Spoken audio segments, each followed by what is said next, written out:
Hey everyone, welcome to Homestead Corner. Today I have got 10 plants you can put in the ground right now before your last frost. You can get these started right away.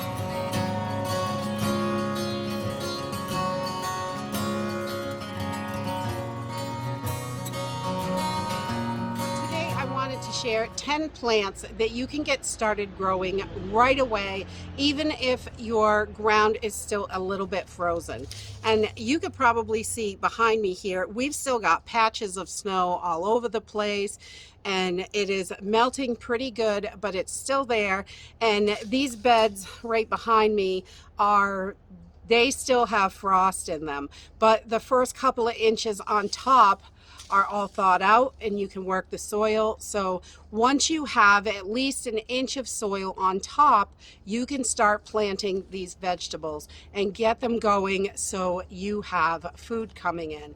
And some of them are really quick and some take a lot of time, but the quicker ones are great because you can succession plant them and you can also once you get through a harvest of, like, let's say radishes only take 21 days. Once you get through those, you can plant something else in its place, or you can plant another succession of them, or however you want to do it.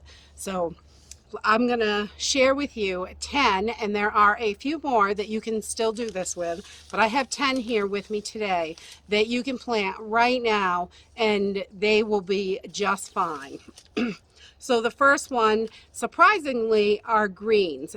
A lot of the greens like the colder weather. So Swiss chard is one of those that likes the colder weather. If it gets too hot, they struggle a little bit. So Swiss chard is one you can get in the ground right now.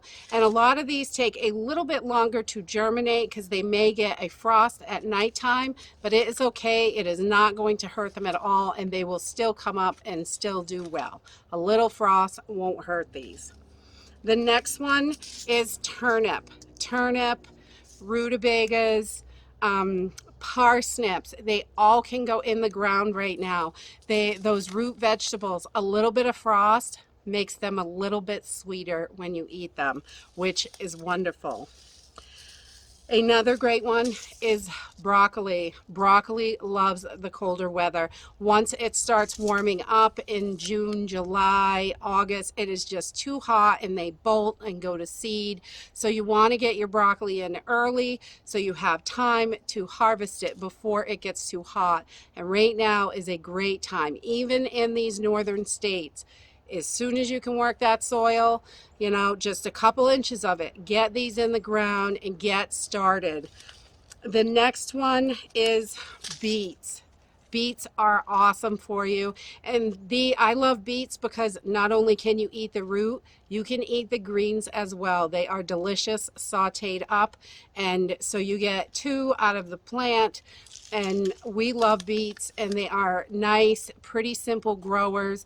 And getting them in now will give them plenty of time so you can get at least two harvests in this year.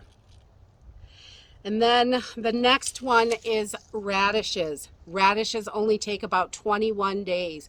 We tend to put like one or two small rows of radishes in, and then we wait a couple weeks, put one or two more rows of radishes in, and that's called succession planting. And that way you have a constant crop coming in every couple of weeks, every week and a half, 2 weeks. Radishes only take about 3 weeks. So that way you've got them constantly coming in, and we love them. You can saute them. We put them in salads. We love radishes. It's one of those things that we just love. Another one of those leafy greens, spinach. They do not like the heat and they will not grow in the really hot weather in summer, but right now these will do wonderful. They come up great in the cooler weather and they do super good. And we usually try to plant them early spring and in the later fall before it gets too cold, but that's a really good one. The next one is kale. Just like your other greens, these do really well. They can handle that frost, and kale is so good. I am not a huge fan. It is super good for you. It's loaded with vitamins, but kale is one of those things. If you use it sparingly, you can slip it into things. But my chickens love kale also, so that's something that we always do, is plant a little extra for our chickens, and some things we plant specifically for our chickens to help with grain costs and things like that. We want to, feed everybody here. So the chickens are included in that, and we grow stuff just for them. So kale is not something that I particularly love. I think it is too strong for me, but I'm a big spinach eater. Spinach is my thing. The next one is carrots. Carrots grow super good any time of year. They will grow through that hot weather in the summer, but they take a pretty long time. I think it is, they take right around 120 days to harvest. So getting those carrots in as early as possible is great, and the frost will not hurt them. We have left them in the ground until there was just about snow on the ground, and those little bit of frost make them a little bit sweeter, and they are just wonderful. Another one to get in the ground right now is onions. If you are starting from seed, you want to get them in right away. They take a really long time from seed, as early as possible. Even if you have onion sets, if you want to get those in the ground, they can handle the frost. They will do just fine. I have had onions that didn't come up, and then I missed them, and next year in the spring they're shooting up out of the gardens, and I've got onions coming up. So onions will do just fine with a little bit of frost, no problems at all. I would get those in the ground.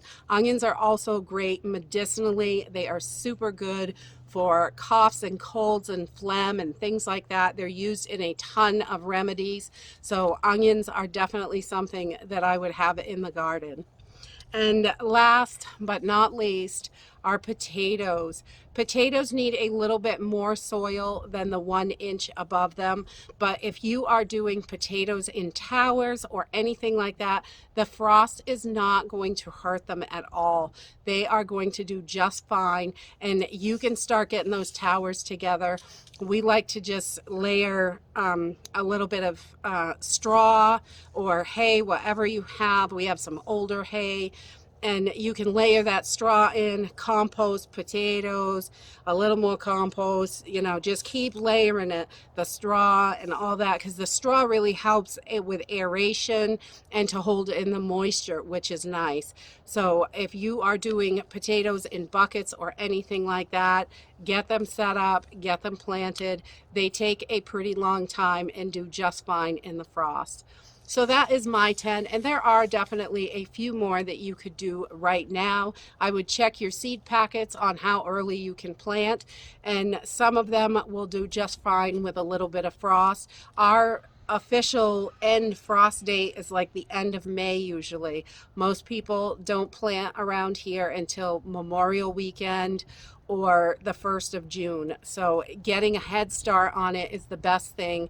So you're sure that you're getting your food ready. You're going to get it 3 to 4 weeks sooner than anybody else, which is nice.